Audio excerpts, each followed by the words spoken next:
Union Home Minister Amit Shah inaugurated the much-anticipated Patanjali University in Uttarakhand's Haridwar on the 30th of March. The inaugural ceremony was attended by key dignitaries, including the Chief Minister Pushkar Singh Dhami. Addressing the gathering, the Union Home Minister highlighted Prime Minister Modi's contribution in recognition of yoga worldwide, stating that he got yoga recognized at the first United Nations meeting itself. He has worked to spread the message of yoga worldwide. He said that the Patanjali family will work for the revival and reconstruction of the country in many areas in the days to come. Furthermore, Amit Shah said that Yoga Guru Ramdev has made unprecedented contributions in the last 25 years in all the three fields of yoga, Ayurveda and Swadeshi. He said that along with yoga, Ayurveda and Swadeshi movement, the Yoga Guru is also focusing on education. He said that the new university will act as a catalyst to keep strengthening Indian traditions amongst the youth, amongst the youth of the country. Additionally, the Union Home Minister also said that the Yoga Guru Ramdev has resolved to admit 1 lakh students in the Patanjali Global Gurukulam and Patanjali Global University. Bharat की वैदिक परंपरा को पुनर्जीवित करने का, यशस्वी करने का प्रण लिया है। ऐसे पूजनीय बाबा रामदेव जी, जिन्होंने न केवल आयुर्वेद की स्वीकृति को विश्व भर में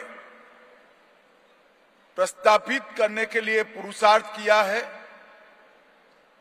परंतु आयुर्वेद के परंपरागत ज्ञान को आधुनिक तंत्र परीक्षा की कसौटी पर भी खरा उतारकर विश्व भर में जो औषधियों की संपदा है, इसको सूचीबद्ध करने का एक भगीरथ काम किया है।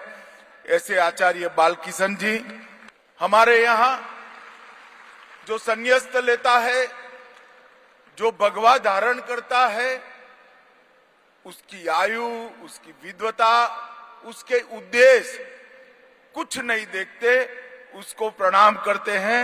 मैं आप सभी को प्रणाम कर कर मेरी बात की शुरुआत करना चाहता हूं। योग, आयुर्वेद और स्वदेशी, ये तीनों क्षेत्र के अंदर बाबा रामदेव ने विगत 25 साल के अंदर अभूतपूर्व योगदान दिया है।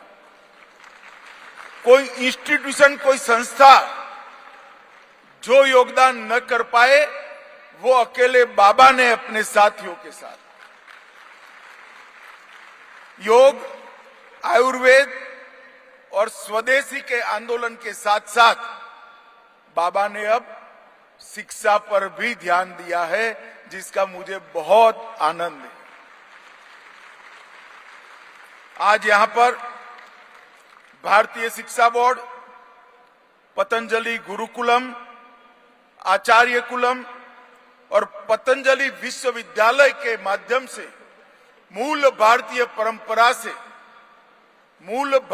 परंपरा से हमारे चीर पुरातन ज्ञान को एक नई ऊर्जा मिलने जा रही है। इसका मुझे बहुत बहुत आनंद है। स्वामी जी का संकल्प है 1 लाख विद्यार्थियों वाला पतंजलि ग्लोबल गुरुकुलम और पतंजलि ग्लोबल यूनिवर्सिटी।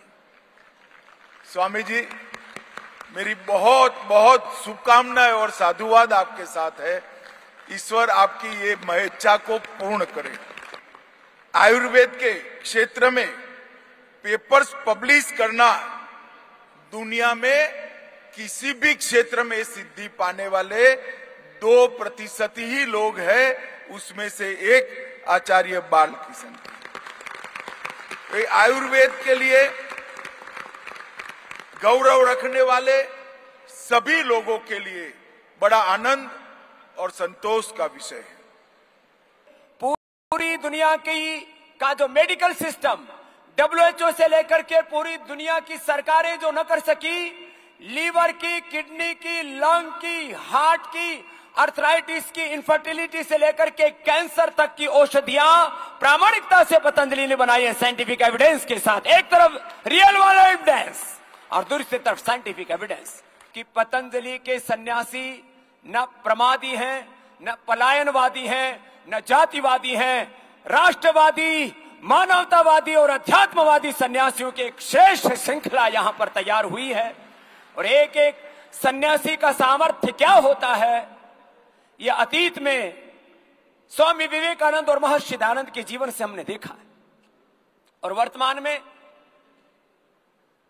पतंजलि को निमित्त बना करके भगवान जो हमसे निष्पादित करा रहे हैं, उस कार्य को पूरी प्रतिबद्धता के साथ आगे बढ़ाने के लिए सारे सन्यासी आज एक बहुत बड़ी दीक्षा में दीक्षित हुए हैं। पूर्ण निर्दोष इनका जीवन और अलग अलग विषयों में श्रेष्ठ विद्या पाकर के अपने संपूर्ण जीवन की आहुतियां देने के लिए सभी सन्यासी हम प्रतिबद्ध हैं।